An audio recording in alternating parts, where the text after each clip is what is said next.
ಪ್ರಚಲಿತ ಘಟನೆಗಳು. ರಫೇಲ್ ಯುದ್ಧ ವಿಮಾನ ಹಾರಿಸಿದ ಭಾರತದ ಮೊದಲ ಮಹಿಳಾ ರಾಷ್ಟ್ರಪತಿ ದ್ರೌಪದಿ ಮುರ್ಮು. ಸುಪ್ರೀಂ ಕೋರ್ಟ್ನ ಮುಖ್ಯ ನ್ಯಾಯಮೂರ್ತಿ ಬಿ.ಆರ್. ಗವಾಯಿ ಅವರು ನವೆಂಬರ್ 23ರಂದು ನಿವೃತ್ತರಾಗಲಿದ್ದಾರೆ. ಅವರಿಂದ ತೆರವಾಗುವ ಸ್ಥಾನಕ್ಕೆ ನ್ಯಾಯಮೂರ್ತಿ ಸೂರ್ಯಕಾಂತ್ ಅವರನ್ನು ರಾಷ್ಟ್ರಪತಿ ನೇಮಕ ಮಾಡಿದ್ದಾರೆ. ಇವರು ಭಾರತದ 53ನೇಯ ಮುಖ್ಯ ನ್ಯಾಯಮೂರ್ತಿ. ನವೆಂಬರ್ 24ರಂದು ಪ್ರಮಾಣ ವಚನ ಸ್ವೀಕರಿಸಲಿದ್ದು 2027 ಫೆಬ್ರವರಿ 9ರವರೆಗೂ ಹುದ್ದೆಯಲ್ಲಿ ಮುಂದುವರಿಯಲಿದ್ದಾರೆ. ಇವರು ಹರಿಯಾಣದ ಹಿಸಾರ್ನವರಾಗಿದ್ದು 2019 ಮಾರ್ಚ್ನಿಂದ ಸುಪ್ರೀಂ ಕೋರ್ಟ್ನ ನ್ಯಾಯಾಧೀಶರಾಗಿ ಸೇವೆ ಸಲ್ಲಿಸಿದ್ದಾರೆ.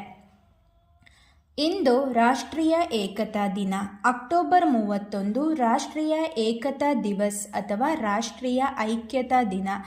ಅಖಂಡ ಭಾರತದ ಒಗ್ಗೂಡುವಿಕೆಗೆ ಕಾರಣೀಭೂತರಾದ ಭಾರತದ ಸ್ವಾತಂತ್ರ್ಯ ಇತಿಹಾಸದ ಉಕ್ಕಿನ ಮನುಷ್ಯ ಸರ್ದಾರ್ ವಲ್ಲಭಭಾಯ್ ಪಟೇಲ್ ಅವರ ಜನ್ಮ ಶತಾಬ್ದಿಯ ನೆನಪಿಗಾಗಿ ಈ ಆಚರಣೆಯನ್ನು 2014ರಲ್ಲಿ ಭಾರತ ಸರ್ಕಾರ ಆರಂಭಿಸಿತ್ತು. 1928ರ ಬಾರ್ಡೋಲಿ ಸತ್ಯಾಗ್ರಹದಲ್ಲಿ ವಲ್ಲಭಭಾಯ್ ಪಟೇಲರು ತೋರಿದ ಅಸಾಧಾರಣ ಧೈರ್ಯ ಮತ್ತು ಚಾಕಚಕ್ಯತೆಗೆ ಮಾರು ಹೋದ ಮಹಿಳೆಯರು ಅವರಿಗೆ ಸರ್ದಾರ್ ಎಂಬ ಬಿರುದನ್ನು ನೀಡಿದ್ದರು. ಸ್ವಾತಂತ್ರ್ಯ ನಂತರದ ದಿನಗಳಲ್ಲಿ ಅಖಂಡ ಭಾರತದ ಕನಸನ್ನು ಕಂಡು ತುಂಡು ತುಂಡಾಗಿದ್ದ ಭಾರತದ ಭಾಗಗಳನ್ನು ಒಗ್ಗೂಡಿಸಿ ಸುಮಾರು 550 ತುಂಡರಸರ ಮನವೊಲಿಸಿ ಅಖಂಡ ಪ್ರಜಾಪ್ರಭುತ್ವವಾದಿ ಭಾರತದ ಜನ್ಮಕ್ಕೆ ಕಾರಣರಾದರು. ಇವರು 1875ರಲ್ಲಿ ಜನಿಸಿದ್ದರು. 1950ರಲ್ಲಿ ತಮ್ಮ 75ನೇ ವಯಸ್ಸಿನಲ್ಲಿ ಹೃದಯ ಸ್ತಂಭನದಿಂದ ಮುಂಬೈನಲ್ಲಿ ಮರಣಿಸಿದರು. ಭಾರತದ ಮೊದಲ ಗೃಹಮಂತ್ರಿಯಾಗಿದ್ದರು.